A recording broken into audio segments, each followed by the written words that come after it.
Wayanad തിരുനെല്ലിയിൽ communist ഭീകരരുടെ poster. ആറളത്ത് കവിത കൊല്ലപ്പെട്ടതിന് പകരം വീട്ടുമെന്നാണ് പോസ്റ്ററിൽ ഭീഷണി. തിരുനെല്ലിയിലെ ഗുണ്ടികാപ്പറമ്പ് കോളനിയിലാണ് പോസ്റ്റർ പതിപ്പിച്ചിരിക്കുന്നത്. കോളനിയിൽ രാത്രി 6 പേർ എത്തിയതായും വിവരം. ശ്രീജിത്ത് നൽകും കൂടുതൽ വിവരങ്ങൾ. ശ്രീജിത്ത്, ഈ കമ്മ്യൂണിസ്റ്റ് ഭീകരരുടെ സാന്നിധ്യം വീണ്ടും സ്ഥിരീകരിച്ചിരിക്കുകയാണ്. വിവരങ്ങൾ. ഒക്ടോബർ 13-നായിരുന്നു കണ്ണൂർ അയ്യങ്കുന്നിൽ കമ്മ്യൂണിസ്റ്റ് ഭീകരവാദികളും തണ്ടർബോൾട്ടുമെല്ലാം ഏറ്റുമുട്ടൽ ഉണ്ടാകുന്നത്. ഈ ഏറ്റുമുട്ടലുമായി ബന്ധപ്പെട്ടാണ് നിലവിൽ വയനാട് തിരുനെല്ലിയിൽ ഇത്തരത്തിലുള്ള ഒരു പോസ്റ്റർ പതിച്ചിരിക്കുന്നത്.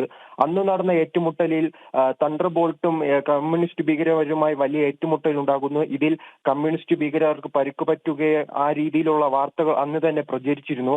എന്നാൽ ഇതുമായി ബന്ധപ്പെട്ട് നിലവിൽ ഒരു സ്ഥിരീകരണമായാണ് ഇത്തരത്തിലൊരു പോസ്റ്റർ കമ്മ്യൂണിസ്റ്റ് ഭീകരർ വയനാട്ടിലെ തിരുനെല്ലിയിൽ പതിച്ചിരിക്കുന്നത്.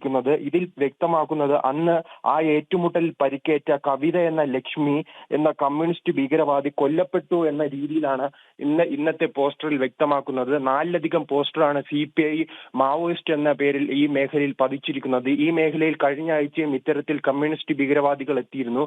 കണ്ണൂർ അയ്യങ്കുന്നിലെ ഈ ആക്രമണത്തിന് പിന്നാലെ ഇവർ വയനാട്ടിലേക്ക് സഞ്ചരിക്കുകയായിരുന്നു എന്ന വാർത്തകൾ ഉണ്ടായിരുന്നു. ഇതിന് പിന്നാലെയായിരുന്നു 2 ആഴ്ച മുമ്പ് നിലവിലെ ഈ സ്ഥലത്ത് തന്നെ തിരുനെല്ലിയിൽ ഇത്തരത്തിൽ കമ്മ്യൂണിസ്റ്റ് ഭീകരവാദികൾ എത്തിയിരുന്നത്. ഇന്നലെ രാത്രിയോടെ അവർ വീണ്ടും എത്തി ഇത്തരത്തിലൊരു പോസ്റ്റർ പതിച്ചിരിക്കുകയാണ്. അവരുടെ ഒരു അംഗമായ അവരുടെ ഒപ്പം പ്രവർത്തിച്ചിരുന്ന കവിത എന്ന ഒരു സ്ത്രീയാണ് കമ്മ്യൂണിസ്റ്റ് ഭീകരവാദിയാണ് നിലവിൽ കൊല്ലപ്പെട്ടിരിക്കുന്നത്. ഇതിന് പകരം വീട്ടുമെന്ന തരത്തിലുള്ള വെല്ലുവിളിയും ഈ പോസ്റ്ററിലുണ്ട്. അന്ന് നടന്ന ഏറ്റുമുട്ടലിൽ നിരവധി പേർക്ക് പരിക്കുണ്ടെന്ന് അന്ന് തന്നെ പോലീസ് വ്യക്തമാക്കിയിരുന്നു. എന്നാൽ കൊല്ലപ്പെട്ട വിവരം പോലീസോ മറ്റ് അധികാരികളോ പുറത്തുവിട്ടിരുന്ന നിലവിൽ ഇത് സത്യമാണെങ്കിൽ നിലവിൽ ഒരു കമ്മ്യൂണിസ്റ്റ് ഭീകരവാദി കൊല്ലപ്പെട്ടിരിക്കുകയാണ്. അനു, ശ്രീജിത്ത്, ഈ വയനാട്ടിൽ കമ്മ്യൂണിസ്റ്റ് ഭീകരരുടെ സാന്നിധ്യം കുറെ നാൾ കൊണ്ട് തന്നെ തലവേദന സൃഷ്ടിക്കുന്നുണ്ട്. തണ്ടർബോൾട്ടും പോലീസും ഒക്കെ സംയുക്തമായി പരിശോധന നടത്തിയിട്ടും ഡ്രോൺ ഉൾപ്പെടെയുള്ള സംവിധാനങ്ങൾ കൊണ്ടുവന്ന് തെരച്ചിൽ നടത്തിയിട്ട് പോലും ഇതിലൊരു വ്യക്തത വരുത്താൻ കഴിഞ്ഞിട്ടില്ല പോലീസിന് എന്ന് വേണോ അനുമാനിക്കാൻ. കാരണം ഇതിൽ ഈ പെരിയയിലെ ഏറ്റുമുട്ടൽ അടക്കം വിവിധ ഇടങ്ങളിലെ സംഭവ വികാസങ്ങളിൽ പോലീസ് പ്രതികരിച്ചിരുന്നത് തെരച്ചിൽ ഊർജിതമാണ്, ഇവരെ അപ്പാടെ പുറത്താക്കുമെന്നതൊക്കെ തന്നെയായിരുന്നു. തീർച്ചയായും ഈ കമ്മ്യൂണിസ്റ്റ് ഭീകരവാദികളുമായി ബന്ധപ്പെട്ട് വലിയ തിരച്ചിൽ നടത്തുന്നു എന്നാണ് ഇത്തരത്തിലുള്ള പോലീസും തണ്ടർബോൾട്ടുമെല്ലാം വ്യക്തമാക്കുന്നത്. ഡ്രോണും ഉപയോഗിച്ചും ഹെലികോപ്റ്ററുകളെല്ലാം എത്തിച്ചും വലിയ പരിശോധനയാണ് ഈ മേഖലയിൽ നടത്തുന്നതെന്ന് പറയുമ്പോഴും അവർ പകലും രാത്രിയും എന്ന വ്യത്യാസമില്ലാതെ പല മേഖലയിലും ഇത്തരത്തിൽ വീടുകളിലെത്തി കോളനികളിലെത്തി ആഹാരം കഴിക്കുകയും തുടർന്ന് അവർക്ക് ആവശ്യമുള്ള സാധനങ്ങളുമായി കാട് കയറുകയും ചെയ്യുന്നത് സ്ഥിരം ഏർപ്പാടായി മാറിയിരിക്കുകയാണ് ഈ മേഖലയിൽ. എന്നാൽ ജനങ്ങളും കോളനിയിലെ വനവാസികളെല്ലാം വലിയ ആശങ്കയിലാണ്. ഇത്തരത്തിൽ വലിയ പോലീസ് സന്നാഹം ഇവർ പോയി കഴിഞ്ഞ ശേഷം എത്തി വലിയ തിരച്ചിൽ നടത്തുകയെല്ലാം ചെയ്യുന്നു. കാരണം ഉദാഹരണം തന്നെ ഈ പേരിയിൽ ഏറ്റുമുട്ടലുണ്ടായ ആ വീടിനെ വീട്ടുകാർക്ക് നിലവിൽ തിരിച്ചു കൊടുത്തിട്ടില്ല. ഇപ്പോൾ തന്നെ അവർ മറ്റൊരു വീട്ടിലാണ് താമസം. ഇത്തരത്തിൽ അവിടുത്തെ ജനങ്ങളെ വളരെയധികം ബുദ്ധിമുട്ടിക്കുന്ന രീതിയിലാണ് പോലീസിന്റെ തന്നെ പ്രവൃത്തികൾ. മറിച്ച് ഈ കമ്മ്യൂണിസ്റ്റ് ഭീകരവാദികളെ പിടികൂടാനുള്ള നടപടികളുമായി ഇവർ മുന്നോട്ട് പോകുന്നില്ല. അന്ന് തന്നെ 2 ഭീകരവാദികളെ പിടികൂടിയിരുന്നു. അത് നാട്ടുകാർ അറിയിച്ചതിന് രഹസ്യ വിവരത്തിനെ തുടർന്നാണ് അവർ അവിടെ എത്തി ഇവരെ പിടികൂടുന്നത്. അയ്യങ്കുന്നിലും ഇത്തരത്തിൽ ഏറ്റുമുട്ടൽ ഉണ്ടായതിന് പിന്നാലെ വയനാട്ടിലേക്കാണ് ഇവർ രക്ഷപ്പെട്ടു എന്ന തരത്തിലുള്ള വിവരങ്ങൾ പുറത്തു വന്നിരുന്നു. അതിനാൽ ഈ മേഖലയിൽ സുരക്ഷ ശക്തമാക്കുവാനോ കമ്മ്യൂണിസ്റ്റ് ഭീകരവാദികളെ പിടികൂടാനുള്ള നടപടിയിലേക്കോ ഈ അധികൃതർ മുന്നോട്ട് പോയില്ല. തുടർന്ന് 2 ആഴ്ച മുമ്പും ഈ സ്ഥലത്തിന് സമീപം ഈ കമ്മ്യൂണിസ്റ്റ് ഭീകരവാദികൾ എത്തി ഒരു കടയിൽ നിന്നും 7000 രൂപയ്ക്കുള്ള സാധനങ്ങൾ വാങ്ങുകയും ഇത്തരത്തിലുള്ള അവരുടെ ആശയപ്രചരണം നടത്തുകയും എല്ലാം ചെയ്തിരുന്നു. നാം മുൻപും റിപ്പോർട്ട് ചെയ്തതാണ്. ഈ മേഖലയിലെ യുവാക്കളിലേക്കാണ് ഇവർ കടന്നു കയറാൻ ശ്രമിക്കുന്നത്. പ്രത്യേകിച്ച് മുഖ്യധാര രാഷ്ട്രീയ പാർട്ടികളുടെ യുവജന സംഘടനയിലെ യുവാക്കളെ ഈ മേഖലയിലേക്ക് എത്തിക്കുകയും ദക്ഷിണേന്ത്യ കേന്ദ്രീകരിച്ച് പ്രത്യേകിച്ച് കേരള തമിഴ്നാട് വനാതിർത്തി പ്രദേശങ്ങൾ കേന്ദ്രീകരിച്ച് കൂടുതൽ അംഗങ്ങളെയും ഗൊറില്ല യുദ്ധത്തിനും ഇവരുടെ ആശയപ്രചരണത്തിനും ഇന്ത്യയെ കീഴടക്കാൻ വേണ്ടിയെല്ലാം തരത്തിലേക്ക് പുതിയ യുവാക്കളെ ഈ സംഘടനയിലേക്ക് എത്തിക്കുകയാണ് ഇവരുടെ ലക്ഷ്യം. അതിനുവേണ്ടിയാണ് പ്രവർത്തനങ്ങൾ വ്യാപിക്കുന്നതും.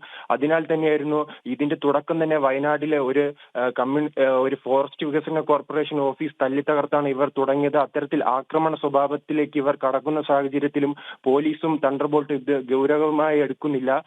എന്നാൽ നിലവിൽ അന്നൊരു ആക്രമണം ഉണ്ടായി, കണ്ണൂരിൽ ഉണ്ടായ ആക്രമണത്തിൽ കൊല്ലപ്പെട്ടു എന്നാണ് ഈ പോസ്റ്ററിൽ പറയുന്നത്. എന്തായാലും പോലീസ് ഈ മേഖലയിൽ കൂടുതൽ പരിശോധന ആരംഭിച്ചിട്ടുണ്ട്. ഈ മേഖല വനാതിർത്തി പ്രദേശങ്ങളിലാണ് പ്രധാനമായും പരിശോധന വർദ്ധിപ്പിച്ചിരിക്കുന്നത്. ഇത് കബനി ദളത്തിന് കീഴിലുള്ള ഒരു പ്രവർത്തകയാണ് നിലവിൽ മരിച്ചിരിക്കുന്നത്. അന്നത്തെ വെടിവെപ്പിൽ പരിക്കേറ്റ് ചികിത്സയിലായിരുന്നെന്നും തുടർന്ന് ചികിത്സയിൽ ഇരിക്കെ മരണപ്പെട്ടെന്നും ഈ മൃതദേഹം കാട്ടിൽ തന്നെ സംസ്കരിച്ചു എന്ന രീതിയിലാണ് ഈ പോസ്റ്ററിൽ വ്യക്തമാക്കുന്നത്. എന്തായാലും കൂടുതൽ വിവരങ്ങൾ പുറത്തുവിടുമെന്നാണ് പോലീസ് നിലവിൽ പറയുന്നത്. പോലീസ് ഇവിടെ എത്തി ഈ വർഷം ആദ്യം തന്നെ ജില്ലാ പോലീസ് മേധാവി വയനാട് ജില്ലാ പോലീസ് മേധാവി മാധ്യമങ്ങളെ അറിയിച്ചതനുസരിച്ച് ഈ വയനാട്ടിലെ വനങ്ങളിൽ കമ്മ്യൂണിസ്റ്റ് ഭീകരരുടെ സാന്നിധ്യം ശക്തമാണ്. പക്ഷേ എത്ര പേരുണ്ട് എന്ന് പുറത്തു പറയാൻ കഴിയില്ല. അതായത് പോലീസിന്റെ ആവശ്യമായ റിപ്പോർട്ടുകൾ എത്ര പേരുണ്ട് എന്നതടക്കം കൃത്യമായി ഉണ്ട് എന്നുള്ളൊരു ധ്വനിയാണ് അദ്ദേഹം അന്ന് മാധ്യമപ്രവർത്തകരോട് പറയവേ നിലനിർത്തിയത്.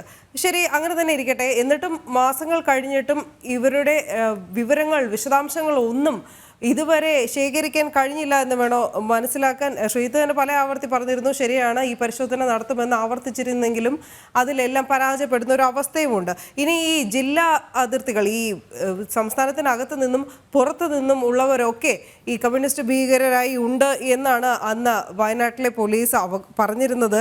അങ്ങനെയാണെങ്കിലും ഈ കർണാടക തമിഴ്നാട് അതിർത്തികളിലൊക്കെ പ്രത്യേക ചെക്ക് പോസ്റ്റുകളൊക്കെ സ്ഥാപിച്ച് പരിശോധന അതുവഴിയും ശക്തമാക്കിയിരുന്ന ഒരു കാഴ്ചയുണ്ടായിരുന്നു. ആ ചെക്ക് പോസ്റ്റുകളൊക്കെ ഇപ്പോഴും പ്രവർത്തനക്ഷമം തന്നെയാണോ? തീർച്ചയായും നാം കൂട്ടിച്ചേർക്കാനുള്ള മറ്റൊരു കാര്യം, വയനാട്ടിൽ മാത്രമല്ല കണ്ണൂർ, മലപ്പുറം, പാലക്കാട് ജില്ലകളിലെ വനാതിർത്തി പ്രദേശങ്ങളിലും ഈ ഇത്തരത്തിലുള്ള മാവോയിസ്റ്റുകൾ കൂടുതൽ തമ്പടിക്കുകയാണ്. കാരണം കർണാടക തമിഴ്നാട് ബോർഡറിലെല്ലാം അവിടെയുള്ള സർക്കാരുകൾ വലിയ സുരക്ഷയാണ് ഒരുക്കുന്നത്. കമ്മ്യൂണിസ്റ്റ് ഭീകരവാദികൾക്കെതിരെ ശക്തമായ നടപടിയാണ് സ്വീകരിക്കുന്നത്. മറിച്ച് കേരളത്തിലെ സർക്കാരുകൾ ഒരു കമ്മ്യൂണിസ്റ്റ് ഭീകരർക്ക് അനുകൂലമായ രീതിയിലുള്ള സമീപനം സ്വീകരിക്കുന്നതിനാൽ തന്നെയാണ് ഈ മേഖലകൾ കേന്ദ്രീകരിച്ച്, പ്രത്യേകിച്ച് വയനാട്, കണ്ണൂർ, മലപ്പുറം, പാലക്കാടെല്ലാം കേന്ദ്രീകരിച്ചാണ് നിലവിൽ കൂടുതൽ പ്രവർത്തനം നടക്കുന്നതും.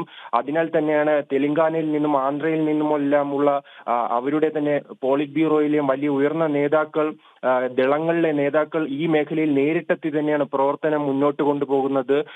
അതേപോലെ തന്നെ വലിയ ഛത്തീസ്ഗഡിലും മറ്റ് ജില്ലകളിൽ നിന്നെല്ലാം പട്ടാള ക്യാമ്പുകൾ ആക്രമിച്ച് കൈവശപ്പെടുത്തിയ ആയുധങ്ങൾ ഈ മേഖലയിലേക്ക് എത്തിക്കുന്നു. പ്രത്യേകിച്ച് അതിനാൽ തന്നെയാണ് കേരളം കേന്ദ്രീകരിച്ചാണ് ഇപ്പോൾ ഇവരുടെ പ്രവർത്തനം മുന്നോട്ട് പോകുന്നത്. കാരണം കർണാടകയും തമിഴ്നാടെല്ലാം അതിശക്തമായ നിലപാടാണ് കേന്ദ്രീകരിച്ചു വരുന്നത്. അവർ ഈ ബോർഡറെല്ലാം കേന്ദ്രീകരിച്ച്, അതിർത്തി പ്രദേശങ്ങൾ കേന്ദ്രീകരിച്ച് വലിയ പരിശോധനയാണ് നടത്തുന്നത്. ഇവർക്കെതിരെ വലിയ നിലപാടുകളും വലിയ എതിർപ്പുകൾ അവർ പ്രകടിപ്പിക്കുന്നുണ്ട്. അതിനാൽ തന്നെ ഈ മേഖലയിൽ കൂടുതൽ സ്വാധീനമുറപ്പിക്കാൻ ഈ സംഘങ്ങൾ കൂടുതൽ തമ്പടിക്കുകയാണ്. അത്തരത്തിലൊരു തമ്പടിച്ച ക്യാമ്പായിരുന്നു അയ്യൻകുന്ന്. ആ മേഖലയിൽ അന്ന് 10-15 കമ്മ്യൂണിസ്റ്റ് ഭീകരർ തമ്പടിച്ചിരുന്നു. അവർ അവിടെ താമസിച്ചു വരികയായിരുന്നു. ആ മേഖലയിലേക്കാണ് പോലീസ് ഇരച്ചു കയറുകയും അന്നൊരു ചെറിയ ഏറ്റുമുട്ടൽ ഉണ്ടാകുകയും ആ ഏറ്റുമുട്ടൽ പരിക്കേറ്റ കവിതയാണ് കൊല്ലപ്പെട്ടതെന്നാണ് ഇന്നത്തെ പോസ്റ്ററിലൂടെ ഇവർ വ്യക്തമാക്കുന്നത്.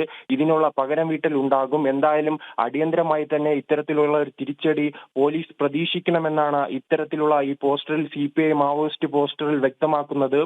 മുൻപും ഇത്തരത്തിൽ ഈ മേഖലയിലെല്ലാം ഇവരുടെ വളർച്ച വളരെ വലിയ തോതിൽ ഉണ്ടായിരുന്നു. തുടർന്നായിരുന്നു 2 കമ്മ്യൂണിസ്റ്റ് ഭീകരരുടെ വധം ഉണ്ടാകുകയും കൊല്ലപ്പെടുകയും ചെയ്തു. തുടർന്ന് ഇവരുടെ പ്രവർത്തനം മന്ദഗതിയിലാക്കുകയും ചെയ്തു. എന്നാൽ ഒരു ഇടവേളയ്ക്ക് ശേഷം ഈ വർഷത്തിന്റെ ആദ്യമായിരുന്നു ഇത്തരത്തിലൊരു ഫോറസ്റ്റ് വികസന കോർപ്പറേഷന്റെ ഓഫീസ് തല്ലിത്തകർത്തുകൊണ്ട് അവർ വീണ്ടും വയനാട്ടിലേക്ക് സാന്നിധ്യം ഉറപ്പിച്ചത്. തുടർന്ന് കണ്ണൂരിലും അതിന്റെ സമീപ പ്രദേശങ്ങളിലും വീണ്ടും ആശയപ്രചരണത്തിനായി കോളനിയിലേക്ക് ഇറങ്ങുകയും അത്തരത്തിലുള്ള യുവ സംഘടനകളുടെയും പ്രധാനപ്പെട്ട രാഷ്ട്രീയ പാർട്ടികളുടെ യുവജന സംഘടനകളുടെ നേതാക്കളെല്ലാം ലക്ഷ്യമിട്ട് അവരെ തങ്ങളുടെ സംഘടനയിലേക്ക് എത്തിക്കുകയും അവരുടെ പ്രവർത്തനം വഴി ഇന്ത്യയിലേക്ക് മുഴുവനായി പടർന്നു പന്തലിക്കുകയാണ് നിലവിലെ ഇവരുടെ ലക്ഷ്യം. എന്തായാലും ഈ വയനാട്, കണ്ണൂർ എല്ലാം അതിർത്തി പ്രദേശങ്ങൾ കേന്ദ്രീകരിച്ചാണ് നിലവിൽ ഇവരുടെ പ്രവർത്തനം മുന്നോട്ട് പോകുന്നത്. എന്തായാലും വലിയൊരു പോസ്റ്ററാണ് നിലവിൽ പുറത്തു വന്നിരിക്കുന്നത്. കാരണം അവരുടെ ഒരു നേതാവ് തന്നെ നിലവിൽ കൊല്ലപ്പെട്ടു, അതിനുള്ള തിരിച്ചടി ഉണ്ടാകും, പോലീസ് ജാഗ്രതയായിരിക്കുക, അത്തരത്തിലായിരുന്നു ഈ പോസ്റ്ററിൽ നിലവിലുള്ളത്. കമ്മ്യൂണിസ്റ്റ് ഭീകരരുടെ സാന്നിധ്യം തിരുനെല്ലിയിൽ വീണ്ടും ഈ ഭീഷണിയുടെ സ്വരത്തിൽ ഒരു പോസ്റ്റർ കൂടി പതിപ്പിച്ചിരിക്കുകയാണ് ആയത്തം.